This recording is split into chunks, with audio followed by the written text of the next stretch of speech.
Hello dear students, welcome back to my YouTube channel.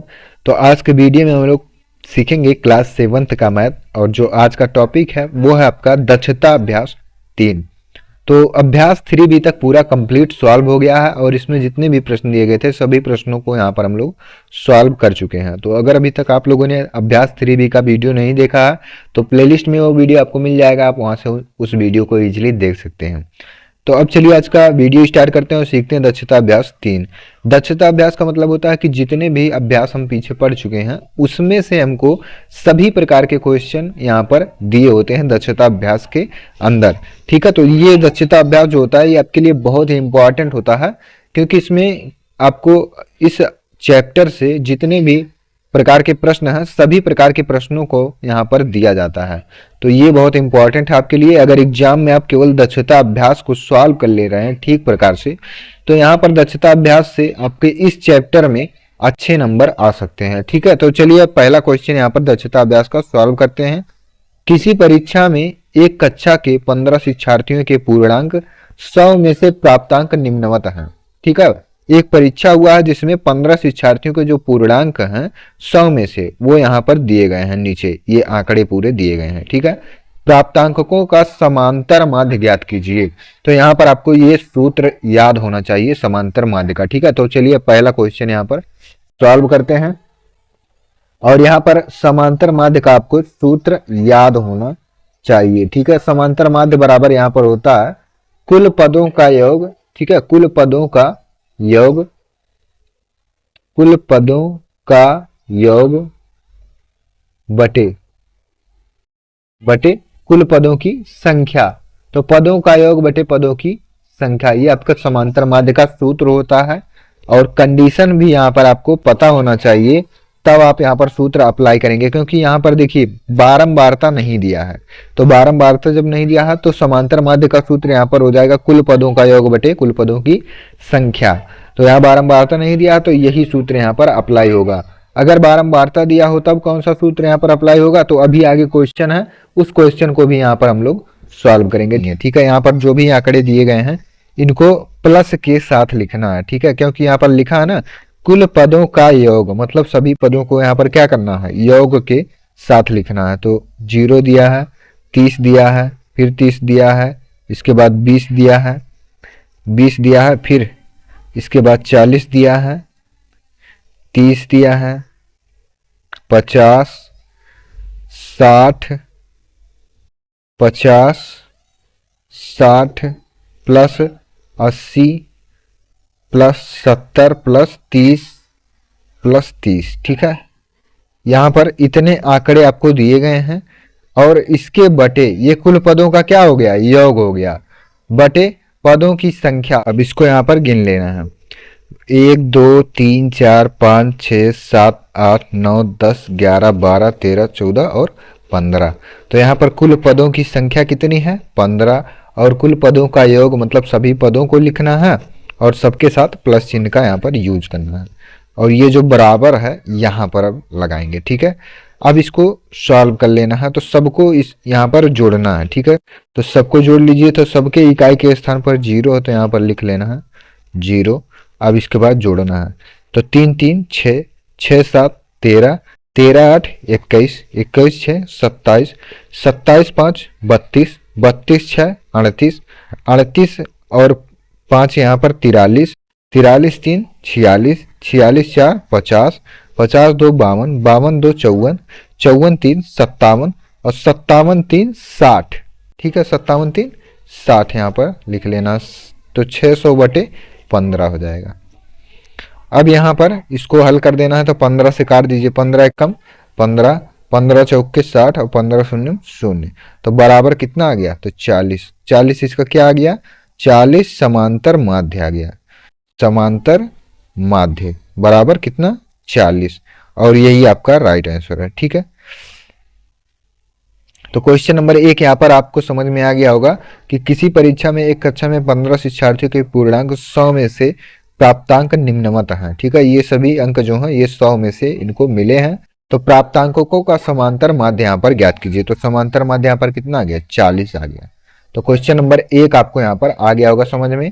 अब इसी प्रकार से देखते हैं क्वेश्चन नंबर 2 क्या दिया है और इसको यहाँ पर सॉल्व करते हैं। तो दूसरा क्वेश्चन अब देखते हैं और इसको सॉल्व करते हैं। 10 बालिकाओं के भार किलोग्राम में क्रमशः 40, 42, 41, 38, 36, 35, 42, 37, 35, 35 किलोग्राम है। इनके भारों का समांतर माध्य ज्ञात कीजिए। ठीक है, तो क्वेश्चन अगर आपको दिया है और समांतर माध्य ज्ञात करना है तो समांतर माध्य का आपको सूत्र यहाँ पर याद होना चाहिए। कुल पदों का योग, कुल पदों का योग यहाँ पर देखना है। तो जितने भी पद दिए गए हैं उनको प्लस चिन्ह के साथ यहाँ पर लिख लेना है। ठीक है, जितने भी पद दिए गए हैं, कुल पदों का योग बटे पदों की संख्या, पदों की संख्या। तो सबको प्लस के साथ लिखना है और कितने यहाँ पर पद हैं उसको यहाँ पर उसके बटे में लिख लेना है। तो यहाँ पर जो भी आंकड़े दिए गए हैं सबको चलिए लिखते हैं। तो दिया आपका 40 plus 42 plus 41 plus 38 plus 36 plus 35 plus 42 और फिर दिया है 37 प्लस 35 और प्लस 35 दिया है। ठीक है, अब जो भी यहाँ पर आंकड़े दिए गए हैं इनको क्या करना है, सबको एक साथ जोड़ लेना है और बटे पदों की संख्या यहाँ पर समांतर माध्य का सूत्र होता है। तो 1 2 3 4 5 6 7 8 9 10, तो 10 संख्या यहाँ पर दी गई है इसीलिए बटे 10 यहाँ पर हो जाएगा। अब सबको जोड़ लीजिए। तो 5 5 10, 10 7 17, 17 2 19, 19 5 24, 24 6 30, 30 8 38, 38 1 39, 39 2 41, तो 41 के यहाँ पर 1 हो जाएगा और इसके बाद हासिल 4, फिर इसके बाद यहाँ पर जोड़िए तो 3 3 6, 6 3 9, 9 4 13, 13 3 16, 16 3 19, 19 3 22, 22 4 26, 26 4 30, 30 4 34 और 34 में जो हासिल 4 है उसको जोड़ेंगे तो 38 हो जाएगा। तो 381 बटे 10। अब यहाँ पर 381 दिया है और इसमें 10 से भाग देना है, तो 10 से यहाँ पर भाग दे दीजिए 381 में। तो 10 तियाँ 30 हो जाएगा और यहाँ पर बचेगा आपका 8 और यहाँ पर 1 उतार लीजिए। 10 अट्ठे 80, ठीक है, 8 में से 8 गया 0 और 1 यहाँ उतार लेंगे, दशमलव लगाएंगे, 0 बढ़ाएंगे, 10 एकम 10। ठीक है, ये पूरा यहाँ पर कट गया और कितना आ गया 38.1, 38.1 समांतर माध्य। ठीक है, 38.1 क्या आ गया इसका समांतर माध्य आ गया और यही आपका यहाँ पर राइट आंसर है क्वेश्चन नंबर 2 का। ठीक है, तो पहला क्वेश्चन और दूसरा क्वेश्चन सेम एक ही जैसा है। सूत्र आपको याद होना चाहिए, समांतर माध्य बराबर होता है कुल पदों का योग बटे कुल पदों की संख्या। तो सभी पद लिख लेना है प्लस चिन्ह के साथ और कितने पद यहाँ पर दिए गए हैं उसको यहाँ पर गिनकर लिख देना है और इसको इस प्रकार से हल कर देना। ठीक है, तो समांतर माध्य आपको निकालना आ गया होगा। अब इसके बाद देखते हैं क्वेश्चन नंबर 3 क्या और इसको सॉल्व करते हैं। तो क्वेश्चन नंबर 3 दिया निम्नलिखित सारणी में 50 शिक्षार्थियों का भार किलोग्राम में दिया हुआ है, उनके भार का समांतर माध्य ज्ञात कीजिए। और यहाँ ऊपर आपको भार दिया गया है, नीचे बारंबारता दिया गया है। ठीक है, तो यहाँ पर भी समांतर माध्य आपको ज्ञात करना है, लेकिन यहाँ पर जो समांतर माध्य ज्ञात करने का सूत्र है वो पहले दूसरे क्वेश्चन में जो सूत्र अप्लाई हुआ है उससे यहाँ पर डिफरेंट है, क्योंकि यहाँ पर इसका जो बारंबारता है वो चीज़ यहाँ पर दिया गया है। तो चलिए यहाँ पर लिखते हैं। सबसे पहले क्या क्या चीज़ें दी गई हैं उसको लिखते हैं। तो भार दिया है किलोग्राम में, भार किलोग्राम में। यहाँ पर आपको सारणी बनाना पड़ेगा। ठीक है, और यहाँ पर लिखेंगे बारंबारता और बारंबारता के बगल में यहाँ पर लिखेंगे, इसको मानते हैं यक्स। ठीक है, इसको पद भी कह सकते हैं, पद। यक्स में बारंबारता को यफ से प्रदर्शित करते हैं और इसके बाद जो कॉलम बनता है इसको कहते हैं यफ गुणे यक्स। ठीक है, इसको कहते हैं पद गुणे बारंबारता। तो भार किलोग्राम में यहाँ पर कितना कितना दिया है इसको यहाँ पर लिख लेते हैं। तो 40 दिया है, 42 दिया है, 43 दिया है, 44 दिया है और ये 45 दिया है। तो भार किलोग्राम में इतना हो गया। ठीक है, इसके नीचे बारंबारता भी दिया गया है। तो बारंबारता 4, 12, 18, 10 और 6, 10 और 6 दिया है। ठीक है, तो यहाँ पर आपका ये जो पद हो गया और इसके बाद बारंबारता का सारणी हो गया।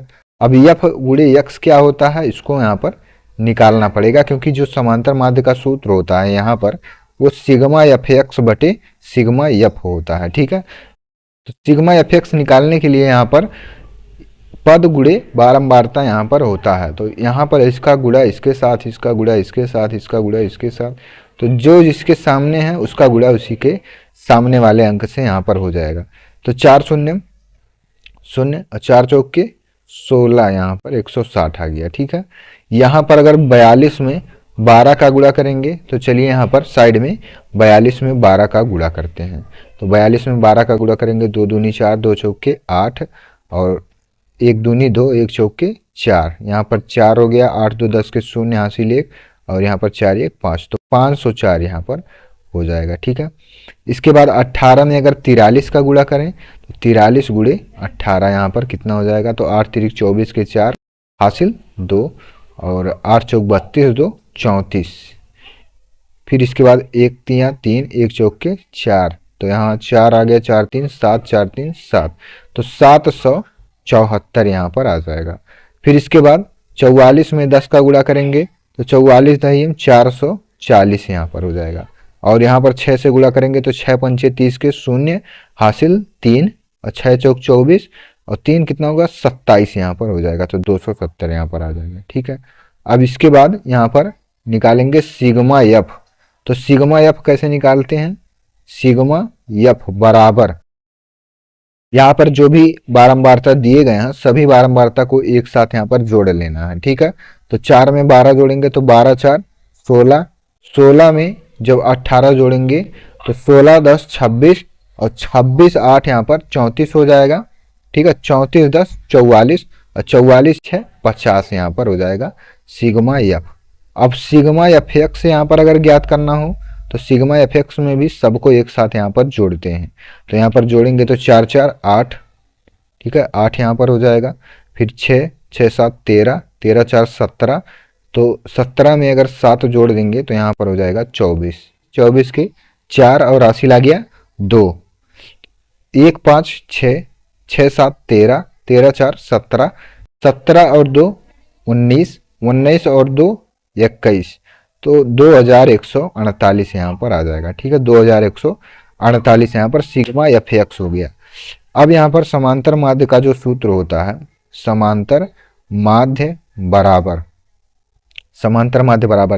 सिग्मा एफ एक्स बटे सिग्मा एफ। ठीक है, सिग्मा एफ एक्स बराबर यहाँ पर इस प्रकार से लिखेंगे, F1 गुणे x1, ठीक है, कामा F2 गुणे x2, इस प्रकार से यहाँ पर एक सीरीज होगा जो कहाँ तक जाएगा, Fn गुणे xn तक। ठीक है, Fn गुणे xn तक, और यहाँ पर इसके बटे में Fn यहाँ पर होता है। ठीक है, तो इसी प्रकार से इसी सूत्र को किस में कन्वर्ट किया गया है, इस सूत्र को इसमें कन्वर्ट किया गया है। तो सिग्मा एफ एक्स लिखा मतलब एफ एक्स के अंतर्गत ये सभी यहाँ पर हो जाएंगे, और कहाँ तक ये होगा, श्रृंखला n तक होगा। n का अर्थ यहाँ पर है कि अनंत तक यहाँ पर ये चीज़ें हो सकती हैं, और सिग्मा एफ एन बराबर इसी के अंतर्गत यहाँ पर ये जो बारंबारता दिया रहता है उस बारंबारता से यहाँ पर भाग दिया जाता है। तो सिग्मा एफ एक्स का वैल्यू यहाँ पर कितना आया, इसको देखना है तो 2148 आया है, बटे सिग्मा एफ का वैल्यू यहाँ पर आया है 50। ठीक है, तो यहाँ पर इसको काट देते हैं, 50 से अगर इसमें भाग देते हैं तो देखिए यहाँ पर कितना आएगा, 50 से अगर भाग दे दीजिए 2148 में, तो 50 चौक का 200, 50 चौक के 200, तो 4 में से शून्य गया 4, 1 में से शून्य गया 1, अब यहाँ पर 8 उतार लीजिए, 50 दूनी 100 होगा। ठीक है, 50 दूनी 100, क्योंकि 50 थी यहाँ 150 हो जाएगा, और यहाँ पर 148 तो यहाँ पर हो जाएगा 8 और यहाँ पर हो जाएगा 4। अब यहाँ पर दशमलव लगाएंगे और 0 बढ़ाएंगे, 50 9 450, ठीक है 50 9 450, तो ये हो जाएगा 0, 8 में से 5 गया 3, ठीक है 4 में से 4 गया कुछ नहीं। अगर यहाँ पर एक 0 और बढ़ा लें तो 50 छक्का 300, और ये पूरा यहाँ पर कैंसिल हो जाएगा, और जो भागफल यहाँ पर आएगा वो आएगा आपका 42.96, और यही आपका क्या है, समांतर माध्य है। समांतर माध्य आपका आ गया यहाँ पर 42.96। ठीक है, यही आपका यहाँ पर राइट आंसर हो जाएगा। तो क्वेश्चन नंबर 3 जो है आपको यहाँ पर आ गया होगा समझ में। अगर कोई भी डाउट आपको है तो आप कमेंट में जरूर पूछेंगे, ठीक है। इसी प्रकार से आपका क्वेश्चन नंबर 4 दिया है। तो अब चलिए क्वेश्चन नंबर 4 को यहाँ पर सॉल्व करते हैं। तो क्वेश्चन 4 यहाँ पर दिया गया है, क्या इसको सॉल्व करते हैं। तो निम्नलिखित बारंबारता बंटन का समांतर माध्य ज्ञात कीजिए और ऊंचाई आपको दिया गया है सेंटीमीटर में, फिर इसके बाद बारंबारता दिया गया है। तो यहाँ पर भी आपको इसी प्रकार से सारणी बना लेना है ऊंचाई का, जो किस में दिया है, सेंटीमीटर में दिया है, और इसके बाद आपका बारंबारता दिया गया है, और इसके बाद आपको यहाँ पर पद गुणे बारंबारता ज्ञात करना है, ठीक है। पद गुणे बारंबारता, जिसको क्या कहते हैं, यफ गुणे यक्स भी यहाँ पर कहते हैं। तो अब चलिए इसको यहाँ पर ज्ञात कर लेते हैं। जो जो चीज़ें आपको यहाँ पर दी गई हैं उन्हीं की हेल्प से यहाँ पर हम ज्ञात करेंगे, ठीक है। इसको कहते हैं पद, पद इसको कहेंगे, जिसको किससे डिनोट करते हैं, यक्स से, बारंबारता को यफ से, और इसको यफ गुणे यक्स से यहाँ पर प्रदर्शित करते हैं।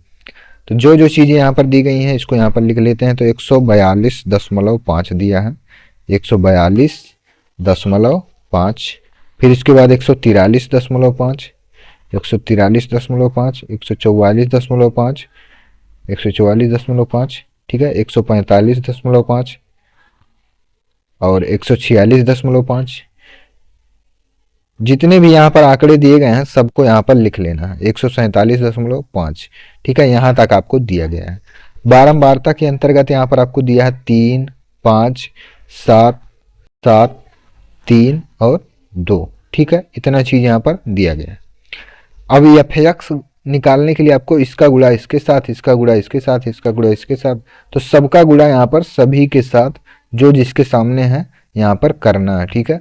तो यहाँ से इसका गुणा करते हैं। तो 3 पचे 15 के 5 हासिल 1, 3 दूनी 6 और 1 7, 3 चौक 12 के 2 हासिल 1, 3 एकम 3 और 1 4, तो 427 आ गया। अब दशमलव भी लगाना है तो 1 अंक के बाद है, इसीलिए 1 अंक के बाद यहाँ पर दशमलव लगा देंगे। अब इसका गुणा इसके साथ करना है। तो 5 पचे 25 के 5 हासिल 2, 5 तिया 15 2 17 के 7 हासिल 1, 5 चौक 20 और 1 21 के 1 हासिल 2, 5 एकम 5 2 7, तो 717 और 0.5 यहाँ पर। इसका गुणा इसके साथ अगर करेंगे तो 7 पचे 35 के 5, ठीक है, हासिल 3, 7 चौक 28, 28 3 31 के 1 हासिल 3, 7 चौक 28, 28 और 3 31 के 1 हासिल 3, और 7 एकम 7 3 10, और यहाँ पर जो दशमलव लगेगा वो 1 अंक के बाद यहाँ पर लगा देंगे। अब आगे इसके बाद यहाँ पर गुणा करते हैं इसका। तो 7 पचे 35 के 5 हासिल 3, 7 पचे 35 और 3 38 के 8, फिर हासिल 3, 7 चौक 28, 28 3 31 के 1 हासिल 3, और 7 एकम 7 3 10, तो 1018 और 0.5 यहाँ पर हो जाएगा। यहाँ पर गुणा करते हैं। तो 3 बच्चे 15 के 5 हासिल 1, 3 छक 18 और 1 19 के 9, फिर हासिल 1, 3 चौक 12 और 1 13 के 3, फिर हासिल 1, और 3 एकम 3 1 4, तो 439.5। यहाँ पर इसका गुणा करते हैं। तो 5 दूनी 10 के 0 हासिल 1, फिर 2 सत्ते 14 1 15 के 5 हासिल 1, 2 चौक 8 और 1 हासिल 9, फिर 2 एकम 2, 295 यहाँ पर आपका आएगा, ठीक है। अब यहाँ पर इतना ज्ञात करने के बाद हमको यहाँ पर सिग्मा एफ की आवश्यकता है, ठीक है। सिग्मा एफ बराबर यहाँ पर कितना होगा इसको ज्ञात कर लेते हैं। तो सिग्मा एफ एक्स और सिग्मा एफ का ही आवश्यकता होता है सूत्र में। तो सिग्मा एफ बराबर यहाँ पर कितना हो जाएगा। तो 3 5 8, 8 7 15, 15 7 22, 22 3 25, 25 2 27 यहाँ पर आपका आ जाएगा, ठीक है। एक बार आपसे देख लेते हैं यहाँ पर। तो 3 5 8, 8 7 15, 15 7 22, 22 3 25, 25 2 27, तो यहाँ पर सिग्मा एफ जो है 27 आ गया। और सिग्मा एफ एक्स क्या आएगा इसको यहाँ पर देखते हैं। तो 5 5 10, 10 5 15, 15 5 20, 20 5 25 के 5 हासिल 2 आ गया, ठीक है।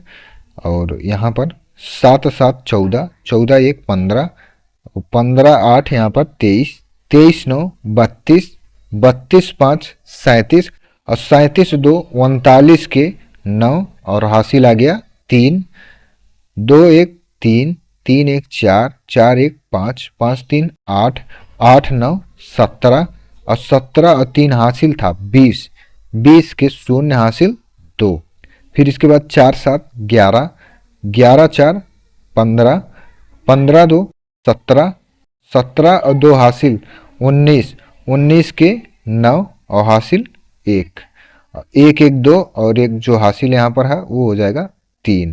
ठीक है, तो यहाँ पर आ गया एफ एक्स बराबर 3909.5 आ गया। ठीक है, 3909.5। अब यहाँ पर जो समांतर माध्य का सूत्र होता है उसको यहाँ पर चलिए ज्ञात करते हैं। तो समांतर माध्य बराबर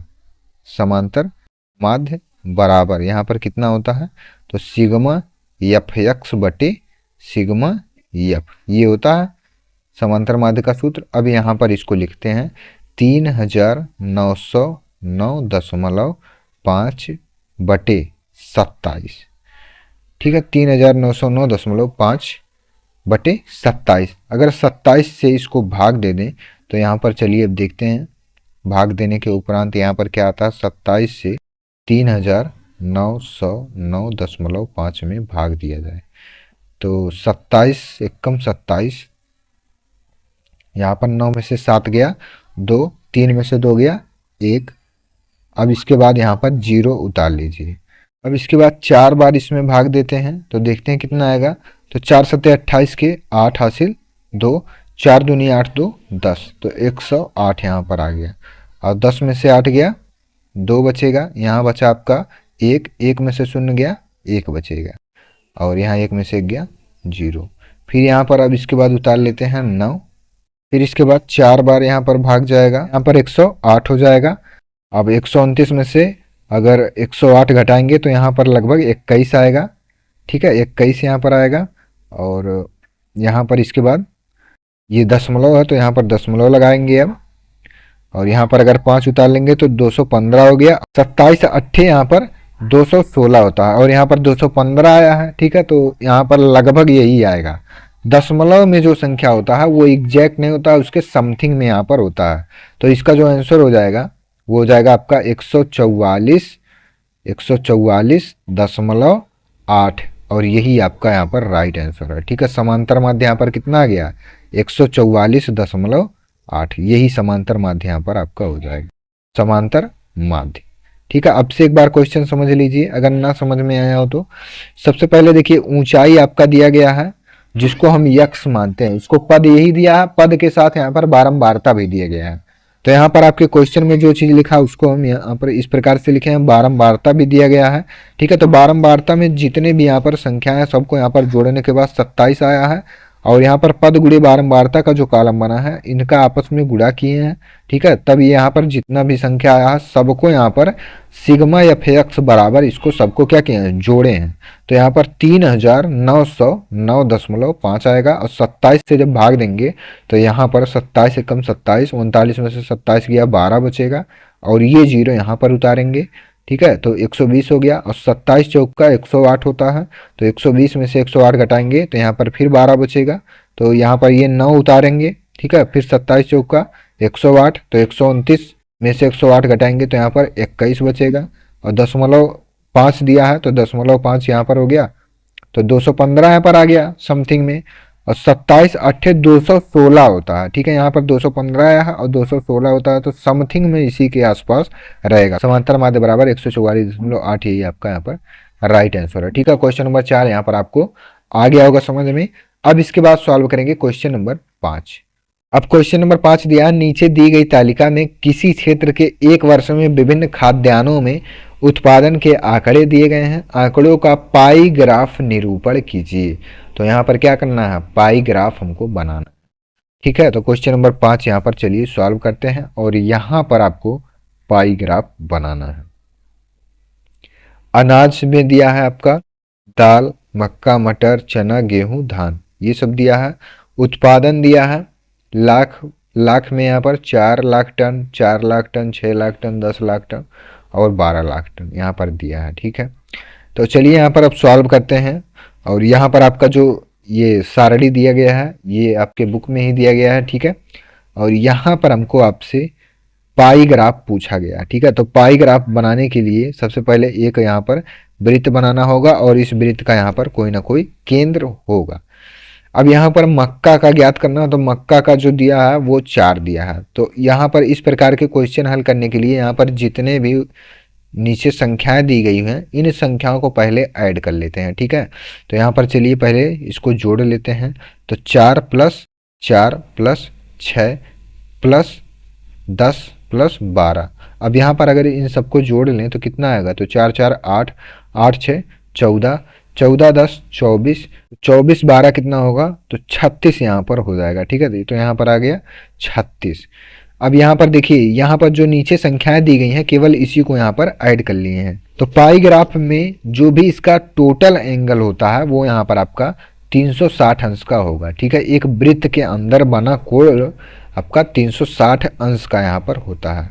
तो इसी को कहते हैं संपूर्ण कोण। ठीक है, क्या कहते हैं, संपूर्ण कोण।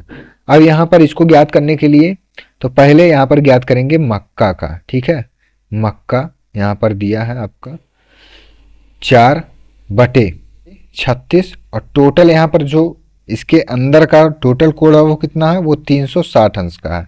जब भी हमको पाई ग्राफ बनाने के लिए किसी भी सवाल में कहीं पर भी आएगा तो उसमें हमको 360 से गुणा कर देना रहेगा।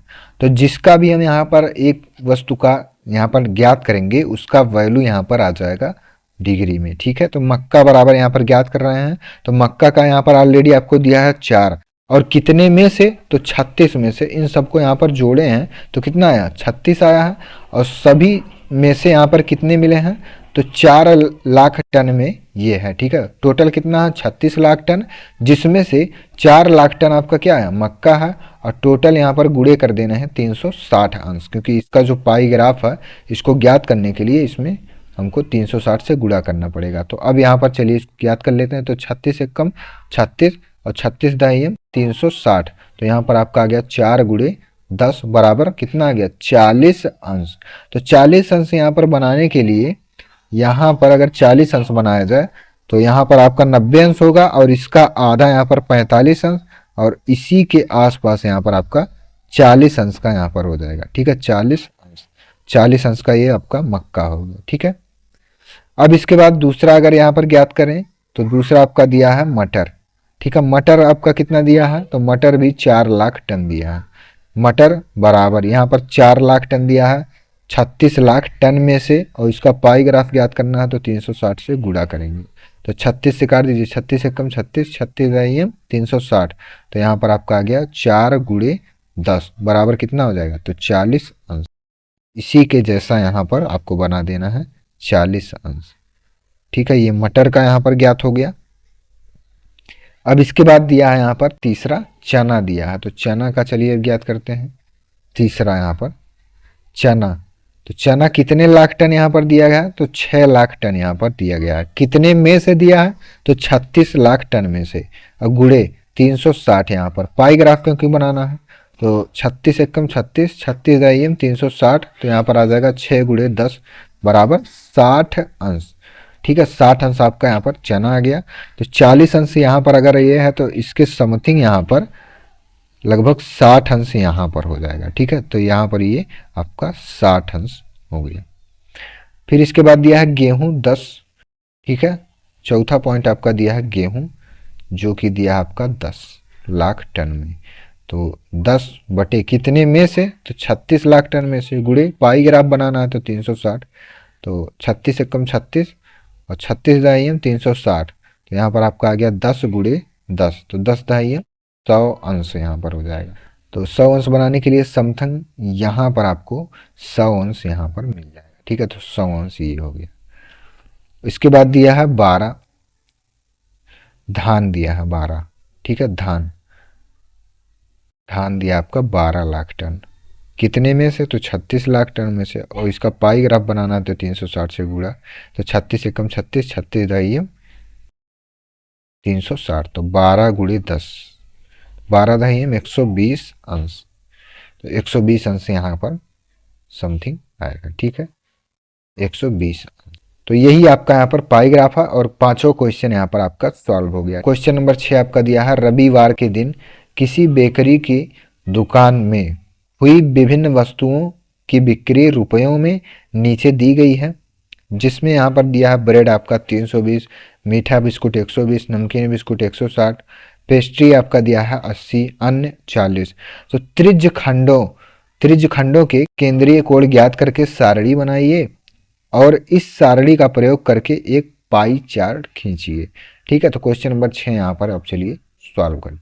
क्वेश्चन 6 यहाँ पर सॉल्व करते हैं। ठीक है, यहाँ पर आपको सारणी भी बनाना है और इसके बाद आपको पाई ग्राफ भी यहाँ पर बनाना है। तो चलिए अब देखते हैं कि यहाँ पर क्या क्या चीज़ें दी गई हैं। तो ब्रेड दिया गया है।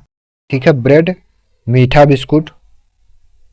बिस्कुट दिया है और नमकीन बिस्कुट दिया है, नमकीन बिस्कुट दिया है। इसके बाद दिया है आपका पेस्ट्री दिया है और अन्य दिया है। ठीक है, इतना चीज़ आपको दिया गया है और यहाँ पर इसके कुछ आंकड़े भी दिए गए हैं, 320, 120, 160, 80 और 40 दिया है। ठीक है, अब इसके बाद यहाँ पर क्या क्या चीज़ें ज्ञात करना है, तो एक बार आपसे यहाँ पर चलिए क्वेश्चन को पढ़ लेते हैं और ठीक प्रकार से यहाँ पर इस क्वेश्चन को सॉल्व करते हैं। यहाँ पर आपसे एक बार पढ़ते हैं, रविवार के दिन किसी बेकरी की दुकान में हुई विभिन्न वस्तुओं की बिक्री। यहाँ पर ब्रेड को 320 में बेचा गया है, मीठा बिस्कुट को 120 रुपये में बेचा गया, नमकीन बिस्कुट को 160 में बेचा गया है। ठीक है, तो यहाँ पर आगे त्रिज्य खंडों को केंद्रीय कोण ज्ञात करके सारणी बनाइए। तो केंद्रीय कोण ज्ञात करना है। ठीक है, मतलब यही जो मेथड यहाँ पर हम लोग लगाए हैं कि ठीक पहले क्वेश्चन 5 में, तो यहाँ पर ये क्वेश्चन 6 में भी आपको यही वर्क करना है। तो केंद्रीय कोण यहाँ पर ज्ञात करना है और इस सारणी के प्रयोग करके एक पाई चार्ट खींचना है। ठीक है, तो ये वर्क करना है और इस वर्क को करने के बाद एक पाई चार्ट भी आपको यहाँ पर बनाना है। ठीक है, तो दो काम यहाँ पर आपको करना है। पहला नंबर तो आपको ये सारणी बनाना है और यहाँ पर पाई ग्राफ में भी इसको प्रदर्शित करना है। तो क्वेश्चन 6 आपका ये है। ठीक है, अब यहाँ पर इसको ज्ञात करने के लिए पहले इन सबको यहाँ पर ऐड कर लीजिए। ठीक है, सबको यहाँ पर जोड़ लीजिए कितना आ रहा है, तो ये 0 हो जाएगा और 8 4 12, 12 6 18, 18 2 20, 20 2 22 के 2 और हासिल आ गया 2, 3 2 5 और हासिल 2 कितना हो जाएगा, तो 7, 720 यहाँ पर आपका आ गया। ठीक है, ये टोटल यहाँ पर जैसे यहाँ पर इस प्रकार से इसको जोड़े थे टोटल, तो वैसे इस प्रकार से यहाँ पर इसको जोड़ लेंगे, 720 आ गया। अब यहाँ पर इसको ज्ञात करने के लिए तो पहला क्या चीज़ दिया है, पहला दिया है आपका ब्रेड। तो ब्रेड का यहाँ पर ज्ञात करते हैं।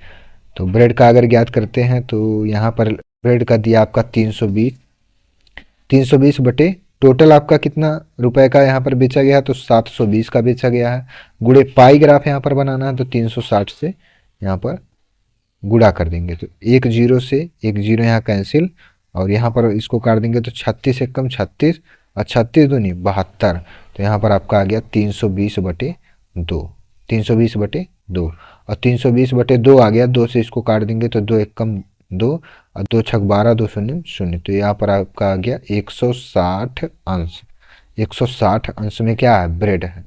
तो अगर 160 अंश यहाँ पर आपको बनाना हो तो 90 अंश यहाँ पर आपका समथिंग में आएगा और 90 अंश यहाँ से खींच देंगे तो ये 180 अंश हो जाएगा। इससे 20 अंश कम, मतलब यहाँ पर लगभग आएगा। ठीक है, तो ये टोटल एंगल कितना हो गया आपका, ये आपका हो गया 160 अंश का। और 160 अंश में क्या है, तो ब्रेड है। ठीक है, ब्रेड 160 अंश आ गया। अब इसके बाद दूसरा पॉइंट यहाँ पर देखते हैं क्या दिया है, तो मीठा बिस्कुट दिया है, मीठा बिस्कुट। ठीक है, मीठा बिस्कुट यहाँ पर दिया है 120 दिया है। ठीक है, इस 120 दिया है तो इसको भी ज्ञात करेंगे। 120 बटे टोटल यहाँ पर कितने की बिक्री हुई है, तो 720 की।